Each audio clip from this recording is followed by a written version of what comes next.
Ladies and gentlemen, today's recipe is spaghetti. This marinara is a type of recipe that takes a while to cook.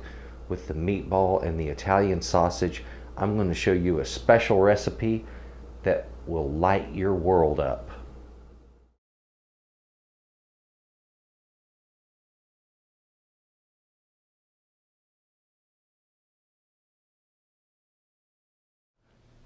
Well, hello. Today I'm going to be making some spaghetti. Now this is a recipe I learned when I was a boy. So you'll know I'm not using that exact recipe, but one that I have adapted and changed over the years and turned into something very special. Let me teach you how all of this began. When I was a boy, a nice gentleman that was a member of a family of restaurateurs, they owned a chain of Italian restaurants in New England. So they taught me, or he taught me I should say, a way of making marinara that was absolutely fantastic. He taught me some of the basics of how to use the herbs and how they would flavor their marinara and cook it up through the day and prepare it for the service that evening at their restaurants. And of course, when I learned this, he was teaching me how to make this mammoth pot of sauce, because that's the way he learned it, and that's what he had to do to get it right. So I watched him make this massive amount of sauce and meatballs and then sausage and all that. And of course, after that, I pretty much had a good direction with it. And it was just a matter of structuring the recipe and making it mine. So what I've done here is I've got all of the herbs and the tomatoes and the meats. We've got Italian sausage, and I've got some wonderful sirloin I'm going to grind up to make some meatballs. We're going to flavor those with some of the herbs. Folks, this is going to be a really, really special dish. So what we have here is basically spaghetti with all the fixins. Let me show you what I was taught when I was younger and some of the neat tricks that I have learned over the years that make this a whole lot easier if you think it through. Come on, let me show you these ingredients. We're going to start with the meat. I've purchased some Italian sausage, and this is some sausage I've tried before. I really like it, so it's great for this dish. If you know of a particular sausage that you like, go with that. Otherwise, look for the one that really looks the tastiest to you, and if you want, try one first, cook it up in a pan, and if it's right, then make sauce with it. Also, I have some sirloin here, and I'm going to make meatballs with that. We're going to herb it up really good and add some seasoning to it. It'll be very, very tasty. In addition, over here, we've got some wonderful ingredients. I've got some tomatoes. If you notice, I've got Roma tomatoes here. These are a beefsteak tomato. And we're going to discuss some different things about tomatoes in this show. Also back here, we have some tomato paste. Tomato paste works really well for this dish. This is we're going to get into this whole tomato discussion. I'm going to make some things really clear and understandable about vine ripened, not vine ripened, real, lies, truth, and all of that. So that'll be in just a moment. We have some herbs here. I've got some oregano and some rosemary, thyme, and some fresh basil right here. In addition, we got some wine. You're going to want for this either a rosé or a white Zinfandel. Now this sauce cooks down very, very rich and heavy. I'm going to recommend go to the lighter side of that. Try the white Zin. If you want a heavier or more robust sauce, you can go with the rosé. I was taught with a little different wine. It was a dark Italian wine, and I thought the sauce was a bit too rich that way. This way it lightens it and makes it a little more herby and less rich. We have some olive oil back here, garlic. All of these fabulous ingredients we're going to put together in a wonderful way to make the best tasting sauce you'll ever eat. This is the part of this video that I wanted to discuss real quick, some truths about tomatoes and about, well, misnomers in the produce industry regarding tomatoes. You've probably seen it. You go through the produce section of your grocery store and you see vine ripened tomatoes, and you see these guys hanging just like this, these little clusters of tomatoes hanging on their little vines. Yeah, okay. let's talk about what is and isn't vine ripened. That is a term that was used by farmers for, well, eons that I know of, and for as long as tomatoes have been grown.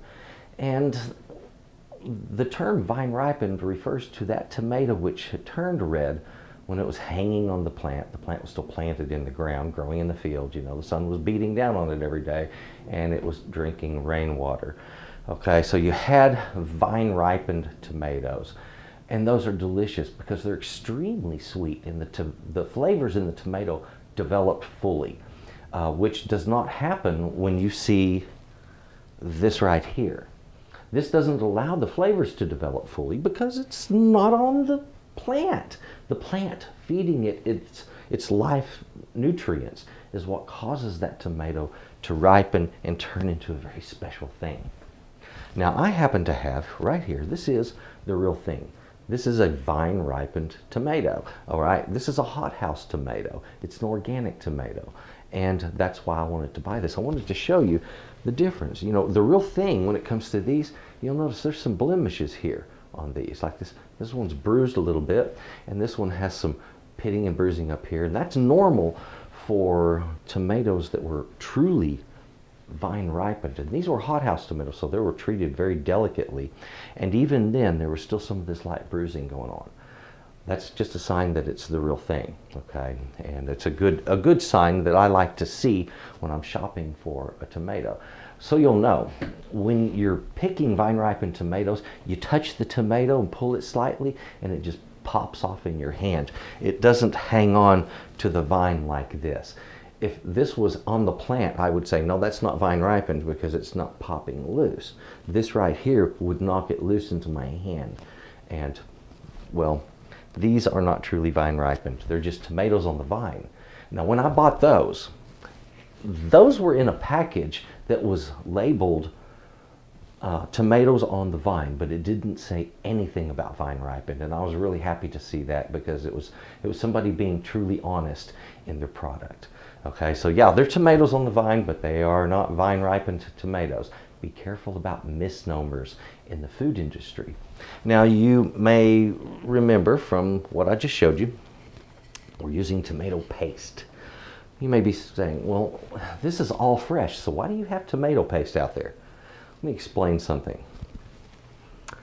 In the fields, when it comes to picking tomatoes, most of the industry cannot get these to the store before they go bad, okay?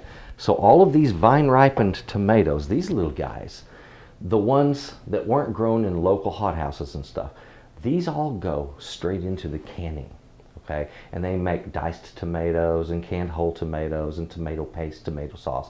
All of those different things come from this, okay? They don't come from tomatoes that were picked green and ripened on the way to market, which is exactly what this is. These were picked green, cut, the vines were actually cut when they were green, and they've been ripening on the way to market. And now they're ready to market since they're starting to turn red. But look at the difference. Isn't that substantial? Real? Well, not so real. Okay, yeah, they're real tomatoes, but they're not really vine ripened. They were tomatoes on the vine, cut from a plant while those tomatoes are still green. So the thing of it is that plant that gives them its nutrients and turns them ripe and delicious wasn't there for those. And so those will never be what these other real vine ripened tomatoes can be.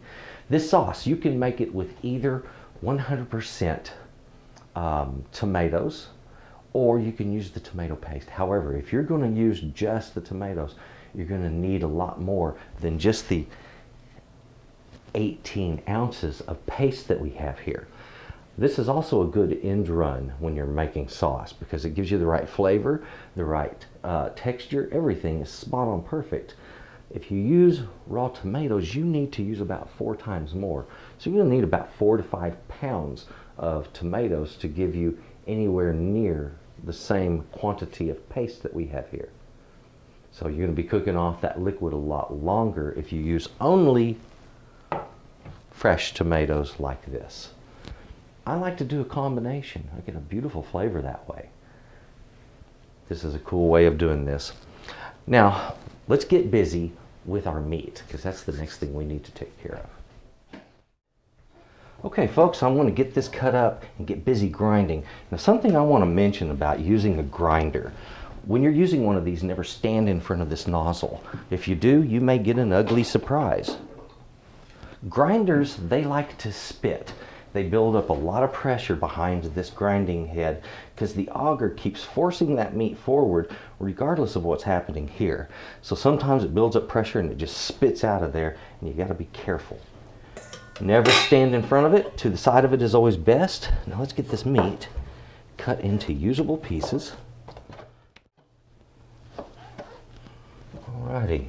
Now that I have that cut up, I'm going to get a bowl under here and we'll get it done. Let's get this started up and grind it up.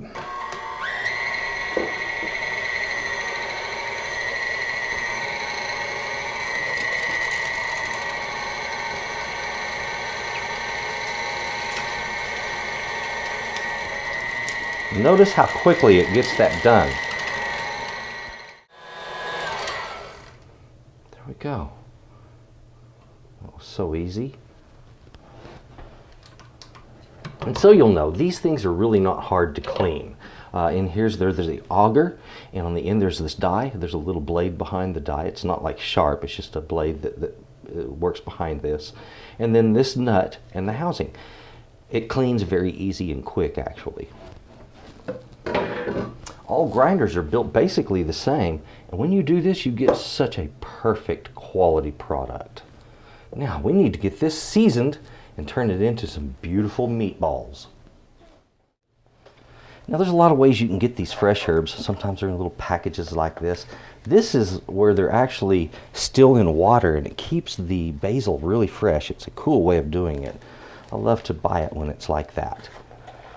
So, what I'm going to do here, I'm going to pull out some of this. Now this right here, folks, this is oregano, right? That's a big stem. I don't think I want to use that because it'll be kind of unwieldy. But I want these. And it doesn't take a whole lot. Here I have 2 medium sprigs. And that's 3. Give me one more good medium sprig like that right there. 4. All right, that's a good size amount. Now that's actually, if I were to chop the oregano that I would have used, that's about the amount I would have pulled out to chop, and I'll bet you money I would have gotten about 3, that would have been about 2 teaspoons of fine chopped oregano, not including the stems. I would have pulled the leaves off of the stems and chopped only the leaves. All right, well, we have something similar here with our rosemary and something similar here with our thyme. Okay, now I've been doing this a long time, so I sort of know how to measure these out. And I was going for about 2 teaspoons equivalent of each. Now we're not going to leave it in the sauce as long as it would have been in there had we just chopped it all up and thrown it in. This way we end up with a clean sauce that's very easy to gauge the flavors on. So this is where you learn how you can actually adjust flavors while you're cooking. And it's a fantastic little tidbit to know in life, guys, because you know, if you put too much of a certain ingredient in your pot, you can't take it back out unless you tied a string on it, right? Okay, so it's just that easy. And I'm going to do that to all of these, if you would. If you've got fresh, then tie yours up too. Okay, I finished up my last one, and when you make these, you might want to give them a good shake to make sure there's nothing loose there that'll drop off in your pot, and it doesn't hurt to do that. And you may lose a few leaves and something like that. It won't hurt a thing. I did that a moment ago, and I had some drop-offs, and it was this stuff right here.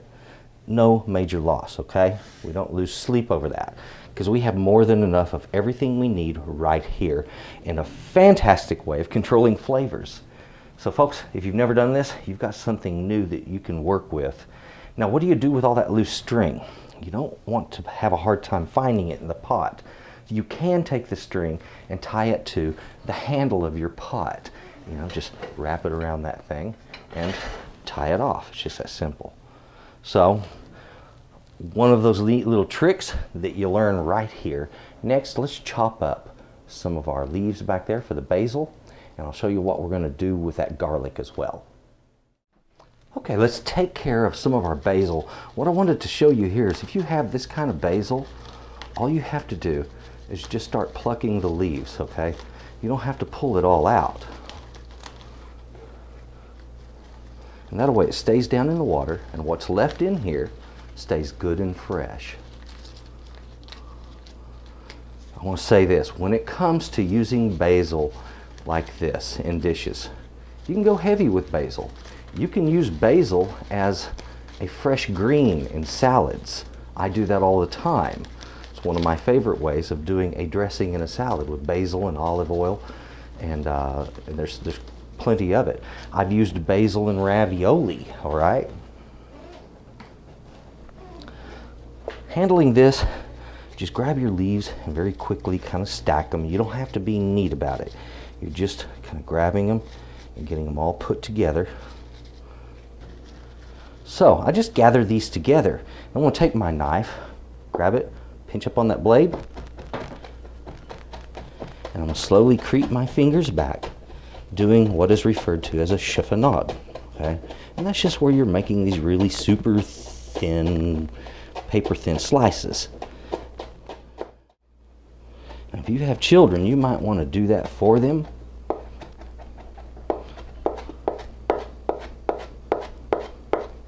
There, now we have a wonderful chopped basil, but you know what? I think I've got about 1/4 to 1/3 of a cup there, and that looks like it's going to be a good start for me.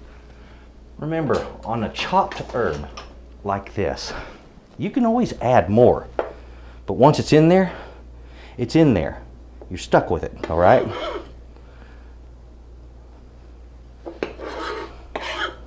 Something else you might want to know when it comes to using fresh herbs like this, all right? You can use a little more of the fresh herb than you would of the dried, okay? It's a little heavier because of the moisture content, so naturally you can use about 1/2 more than you would of dried. Now I'm going to be preparing my garlic in 2 different ways. But you know, you get the bulb and it's like this. Folks, you can also buy the cloves naked now in the salad section of a lot of stores. They're without any of the paper on them. They're just ready to crush or mince or do whatever you want to with it. That makes it nice. I still like doing it the old-fashioned way. Now getting into one of these, what do? Well, sometimes you can just push down with your thumb and break into it right at the top of one of them and pull back. I usually do that. If you have a hard time doing that, press down with your hand until you hear it break apart. And it does, it loosens them all up and they'll open right out for you. Now, removing that paper is not such a problem. So I'm going to need 4 cloves that I'll probably use in my marinara, and a couple more for my meat. Oh yeah, there we go. And yes, suddenly, magically, once again, the board is clean. Inexplicably. Isn't that cool? The magic of film. Now let me show you something. When it comes to that paper, grasp the clove, give it a little bit of a twist, just back and forth, and the paper, folks, it just falls right off. Look at that. This doesn't need to be made hard. You don't have to get a tube to roll it in, or bowls to shake it in, or any of that. This paper will come right off with a little twist. There we go. Whenever I'm working with garlic, I also like to remove the callus on the end, that little brown callus where it was attached at the root. I simply get rid of that, and it's not like inedible or bad for you, but it is unsightly, and I'm just kind of that picky about my food. When I'm going to be using garlic and I need it minced, I like to first crush those cloves, like so, all right? This is not a new technique, it's not mine, it's an old French technique, and it works very well. Now we take the knife and we rock it up and down like this. You can do this either by pinching up on the blade and going at it, or you can do the other method, which is turn the thumb under, fingers on the top, right up here on the back of that knife, and then gently rock that knife up and down.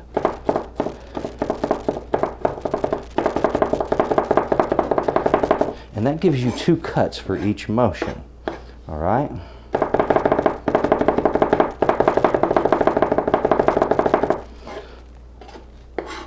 Now that was 2 cloves of garlic for the meat. And that's what we're preparing right now. And I want a fine dice on this.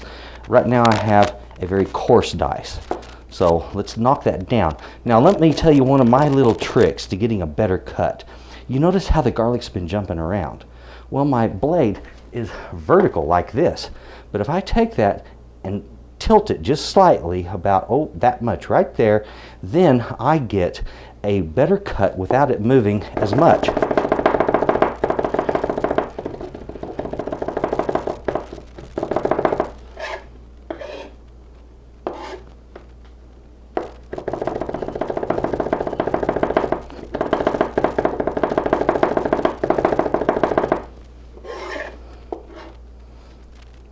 Always push anything off your blade like this. Never run your finger down it lengthwise. You can cut yourself. You'll occasionally see some chefs do that, and I've been known to do it, but I'll curve my finger up like this, bringing things off of the back edge here.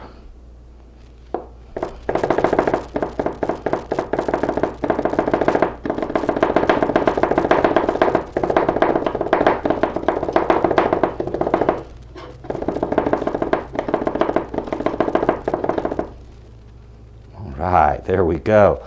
Now I've got the garlic prepped for my meatballs. These cloves I will simply crush and throw them into the sauce whole. They're going to cook down over that whole cooking period. They will be unnoticed at the end. Okay, we had that meat, the garlic that we've just chopped up. There we go. Now also I need to take care of this. So if I want to strip these leaves, I'm just going to go backward on them a little bit. See there? Brought them right off. I need a couple of teaspoons of this oregano. Now if you're thinking oregano in meatballs, yes, absolutely. Let me tell you something. Oregano is a natural when it comes to beef.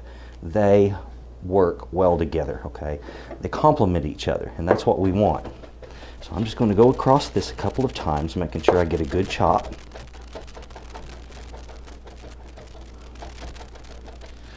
All right, there we have it. Ready to go right in our meat.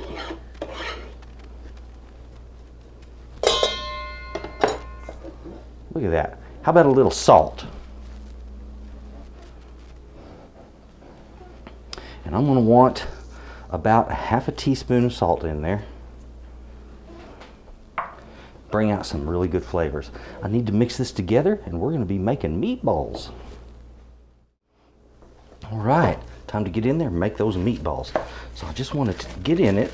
Sometimes you just got to use your hands, folks. And this really works the best. Because I want it fully mixed, but I don't want it over processed, like it was put through a machine or something. You know, the way sausage comes out, no.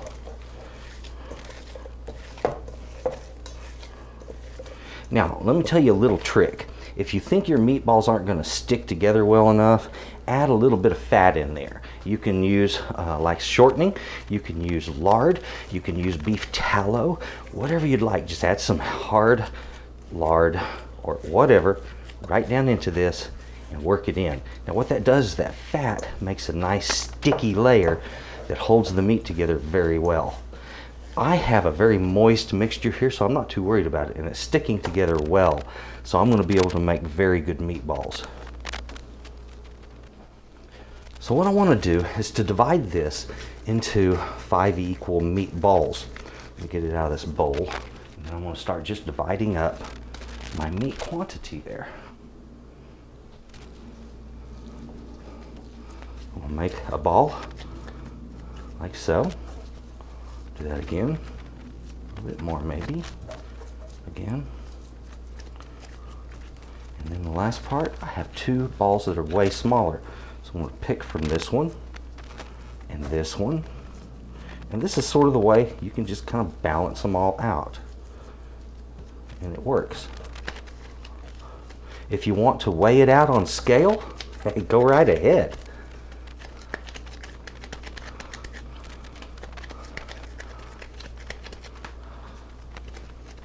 Good. Yeah, those are feeling right. I'm just going to kind of work them down a little bit so I know I get a ball that'll stick together real well. So what I do when I'm working them down, I'll press it flat just slightly and I spin it like this. And what that does is it kind of forces all those fibers together and against each other, pushes out any air, and then I can form that ball again. And look at that, it's holding together better than this one or this one. See the difference?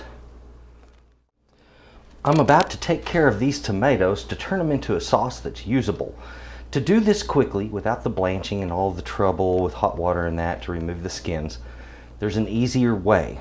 It's called a food mill, and folks, these things are inexpensive. I'm not touting a brand or anything or selling anything. It's just a product that every kitchen should have. The strainers come in 3 sizes. This is the medium, so it has medium-sized holes. The seeds and skins on the tomatoes will stay up in the top of this. It'll process only the pulp and the juice through that. Okay, and that's the part we want, only the pulp and the juice. I don't want any of the skins, I don't want any of the seeds, and so that's what this gives me. If you don't own a food mill, please consider that. They start about 20 bucks. This one I think cost me about 80. It's a big commercial one. It means it's just wider at the top, that's all. So I'm going to take my tomatoes, and all we have to do here is take these tomatoes and slice them. Nice. And with those quarters, toss them right in there. Nothing more than that. So just do all of your tomatoes that exact same way. So as you see here, we have all the tomatoes in there, and all this requires is turning this paddle. Now I recommend you get that pulled up against you. It'll help to steady it.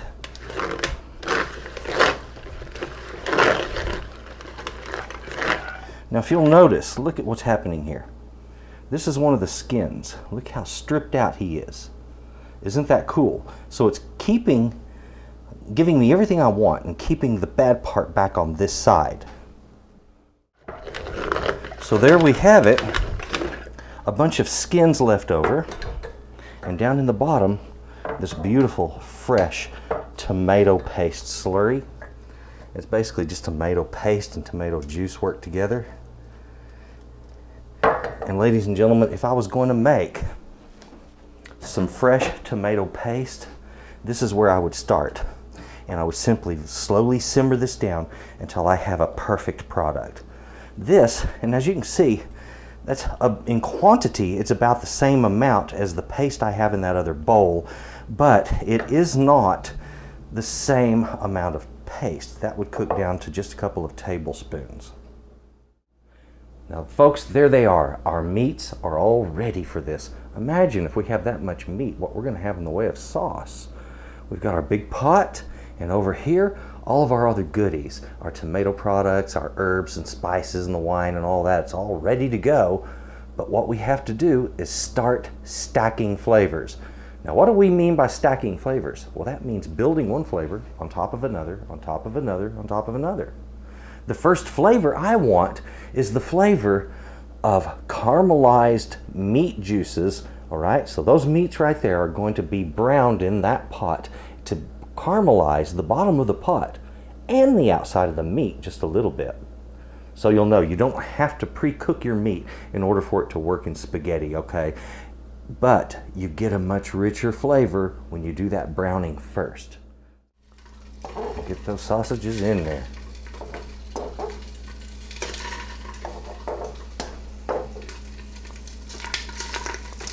There we go. We're going to give those a few minutes to do what they do. And after they've been caramelized on both sides, I'm then going to do those meatballs. So you will know I'm being very aggressive with my heat. I have it at a medium high, and I'm doing that on purpose. Remember, it's caramelization, not cooking. So I'm interested in browning, but I'm not interested in cooking it through. And so I can be aggressive with my heat. Keep a bowl handy to put your meats into as soon as you've finished browning them.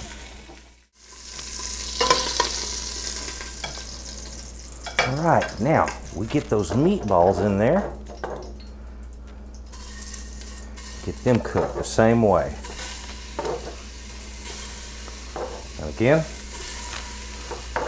it's not about cooking the meatball, it's about stacking flavor. When it comes to browning those meatballs, you don't have to hit all sides, but get as much as you can, just as long as they have plenty of brown on them. That's going to wash off, believe it or not, in the cooking process as we cook those up in the sauce. Okay, folks, now I've got a pan that's heating up. I need to deglaze it. Ain't that beautiful? Yeah. Now, a little wine. That didn't take much. Broke loose that fond on the bottom. And now, in the bottom of my pan, I have solid, hardcore, concentrated flavor right there, folks. Isn't that beautiful? And don't worry, all those little bits, they are going to dissolve down over the cooking of this sauce. I just wanted it broken loose from the bottom so we can get on with the next step. Next step is simple. Let's get our tomato products right down in here. Those were the Roma tomatoes that we had, which were the vine ripened organic hothouse tomatoes. And now the tomato paste. Let's get a whisk in there and start working it together.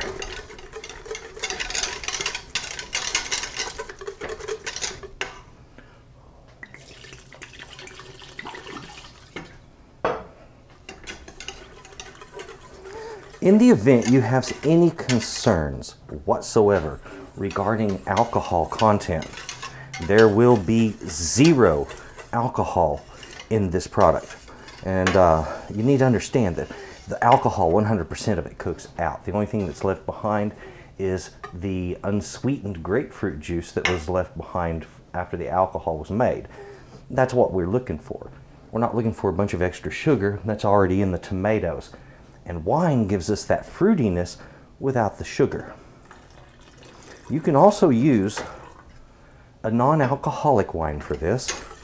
That'll work fine. So if there are religious concerns or anything like that, go with that one.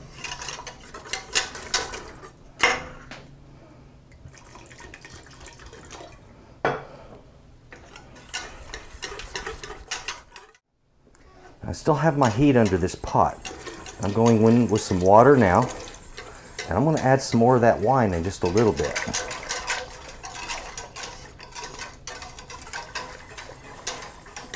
I want it a little bit on the thin side because we're going to be cooking a lot of liquid out of it, remember?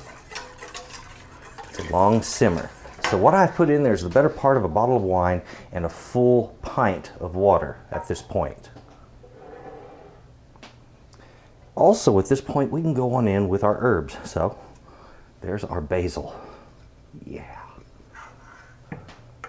I want some salt. So I'm going to put about a teaspoon of salt in here. There we go.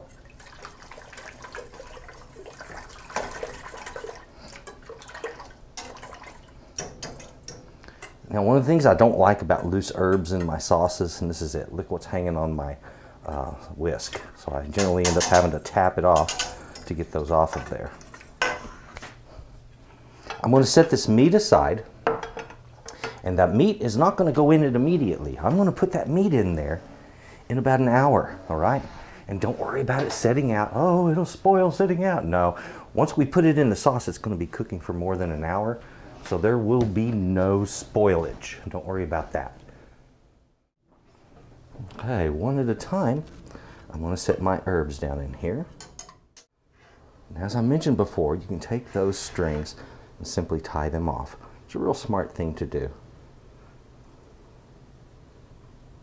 And you don't have to do anything really fancy on this. There we go. You don't have to tie it real tight either. Now this is one of those neat lessons where you learn the importance of knowing the flavors of your ingredients. And this actually helps to teach that. This technique teaches learning ingredient flavors and how they affect each other. It's one of my favorite recipes for this particular lesson. I'm going to kind of work those down in that sauce so that they will work their magic one at a time. And as the flavors of this start intensifying, then you will notice certain things standing out more than others. And when it's got a very rosemary flavor to it, like you like, pull that rosemary out. When the thyme starts really popping, you can pull that out. And the same with the oregano. And remember, all three of those are extremely pungent and they can overpower a dish. We haven't used too much to overpower this dish, but we've used just the right amount to get just the right flavors. And we're going to get those flavors in that first hour of cook time, all right? Also, I'm going to go ahead and put down my garlic. All it needs is to be crushed and dropped into my pan. There we go, one at a time. A simple crush. Throw it right in there. There is an explosion of odor in the air from those herbs. They're very apparent and delicious smelling. Now that it has broken a boil, I want to cover it. I'm going to reduce the heat and we're going to simmer that on low heat. And now it's just a matter of giving it plenty of time and being patient. Check it every 20 minutes, check the flavor, and if you need to pull herbs at that time, do so. This has been an hour in the simmer.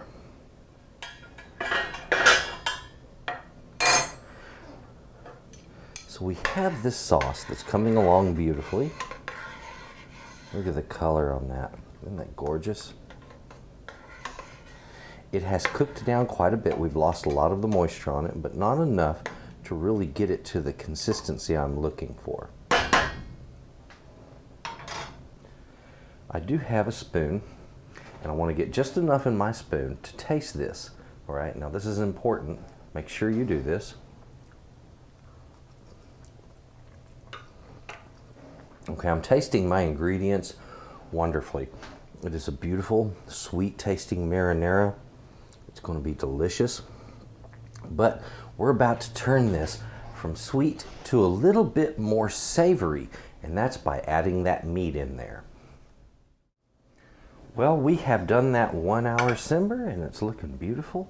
So what I want to do is I'm going to start working my meat down in here. And I like, when I do this, I don't know, I guess it really doesn't matter, but I usually start by putting my sausage on the bottom. Then I stack up those meatballs on top of that.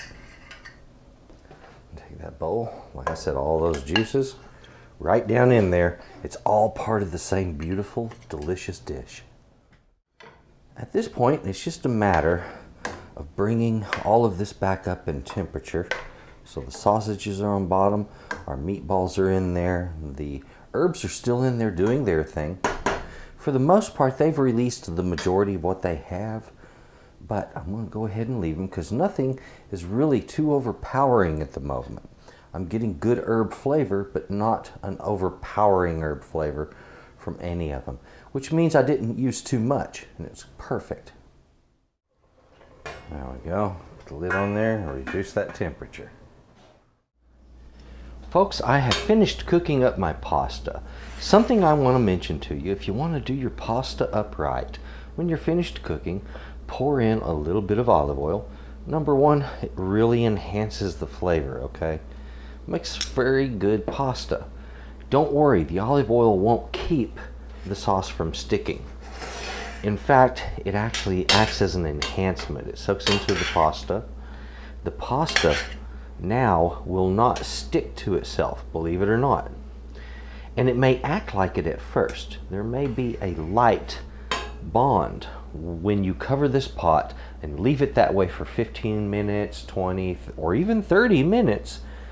You lift the lid and suddenly that pasta's all stuck together, right? Well, now if you did what I just did, put a little olive oil on it and stir it around, when you go back to it, all you have to do is put your tongs in it like this and jiggle just a little bit like this, and all of it will break free. Just what I did would break it free, and it will flow just like it does now. And we're going to do that in a little bit. I'm going to show you just what I mean, but that's all there is to it. It's just that simple. Don't make cooking the pasta any more difficult than necessary. And something else you need to know, keep it al dente. If it gets soft and mushy, it's just no good. This has been cooking for some time now. It has been about 2 hours and 45 minutes. And if you'll notice, there is some oil buildup. That's this right here. Now you can pull this out if you wish. Part of this is from the tomatoes, a little bit of it is from the meat, and that comes out real easy. You can just stir it back down in there if you want. It won't matter either way. The other way to remove this type of oil is to take the edge of a paper towel and stick it right down into the pot. It will cause the oil itself will soak up into the paper towel quickly, where the sauce will not. It works like a charm. I would like to demonstrate what I'm talking about. If you'll notice here in the back of the pan, it is kind of dark. There's some oil there. So what I'm going to do is I want to put this right down on that edge. Now what's soaking up into that rag is actually that oil. If you look, the oil is diminished. And I can flip this over, do the same thing for that oil right back there. So there we go. Look how that has taken that right out of the sauce. Much less oil back there. And if you wish to do that to yours, you can. I don't really worry about it too much. I just kind of give it a little bit of a stir. Allow it to be a part of what my sauce is. Look at this. The meatballs stayed together. Guess what? You didn't need egg. You didn't need a binder. You didn't need something special in the meatballs. You just needed to form them the right way. Some herbs, spices, a little salt. Form the meat the right way and you got a meatball. Folks, don't make your meatballs any more difficult than they need to be, okay? Those are going to be delicious. That sausage is ready to go. Also on the meatballs, look how much of that browning cooked off. And that's just part of it. It becomes a part of the sauce, part of this rich flavor we have down here in this beautiful red sauce. Okay, I have decided to leave this pot sitting, and I'll let it set here for about 20 minutes, which is long enough for this to get kind of firm. As you can see, it's not like moving in the pan anymore.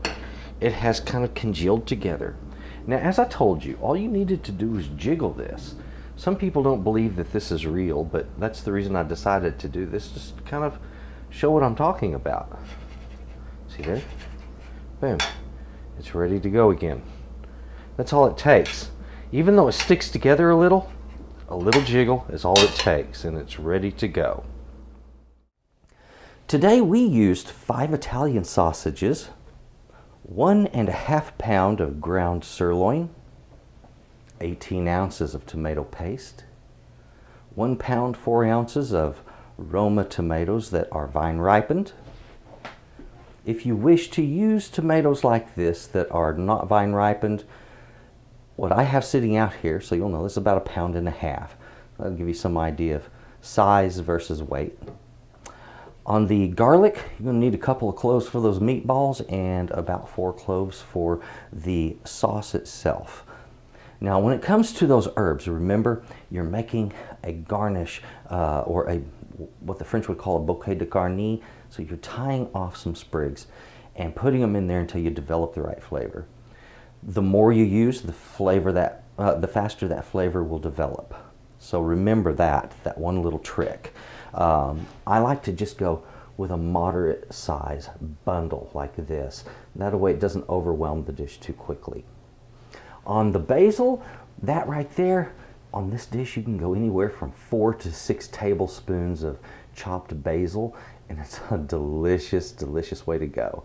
On your wine, feel free to use up to a full bottle of wine in making this and cooking it back down. And remember, you may be adding water later on. Olive oil, as much as needed when cooking your meats, to keep it from sticking on the bottom of the pan. But remember, we need to build flavor, and that olive oil is a part of the whole combination. Though I don't have a measurement on it, it is to taste. Well, let's go ahead and get this thing plated up. Nice. What I want to do, I don't want to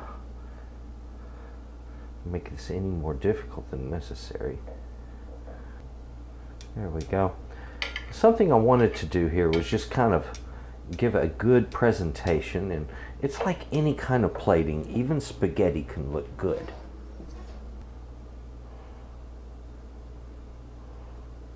What a gorgeous marinara. This is the kind of sauce, ladies and gentlemen, that should be enjoyed. It's the kind of sauce that really stands out on its own and is a very, very good recipe. And of course, we needed a sausage on there, and absolutely one of those meatballs. There we go. A little cleaning up on the plate, and we are ready to go. Now that we have our plating and everything all nice and pretty there, let's go ahead and give it a little garnish with some cheese. Never hurts to have a little cheese on that. Folks, that is a gorgeous, gorgeous plate of spaghetti with sausage and meatball. Well, there it is. A beautiful, beautiful plate of spaghetti with a lovely meatball and Italian sausage with it. Ladies and gentlemen, if you've never had spaghetti done this way, well, all I can say, you are in for a very special treat. I'm going to enjoy a little of this meatball, some Parmesan cheese.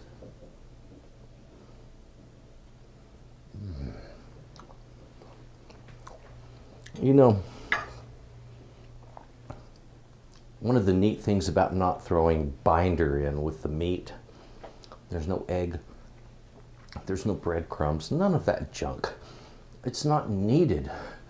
That meat is much more tender. It falls apart gently. It is soft in the mouth, and it's what it should be. When you throw the binders in there, it makes it dense and tough. Don't do that.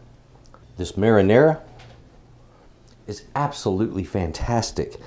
I was sitting here eating some of the spaghetti with this earlier, and just enthralled with how delicious it is.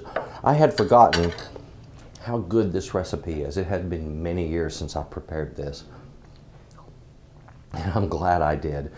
All fresh ingredients, those herbs. It's a special, delicious way to do this recipe. If you get a chance to do it, please do. Thank you very much for watching, folks. If you would, check out the Patreon page. Now that's a whole different thing. That is a funding source for people in the arts and that kind of thing. And I do photography also. So if you would check that out, there we go, patreon.com/Stuart Trotter. It is a very, very special place for me because it's allowing me to grow and become something a little bit bigger than I am now. I want to grow this channel, and I also want to grow the photography business, which includes pictures of gorgeous looking food like this. It's a wonderful thing. Folks, thank you very much for helping me there. Please check that out if you haven't. Please subscribe to Texas Cooking Today. And if you would, share this recipe. This one's a keeper. Definitely worth your time, and one you can recommend to your friends and not feel bad about it. Thank you.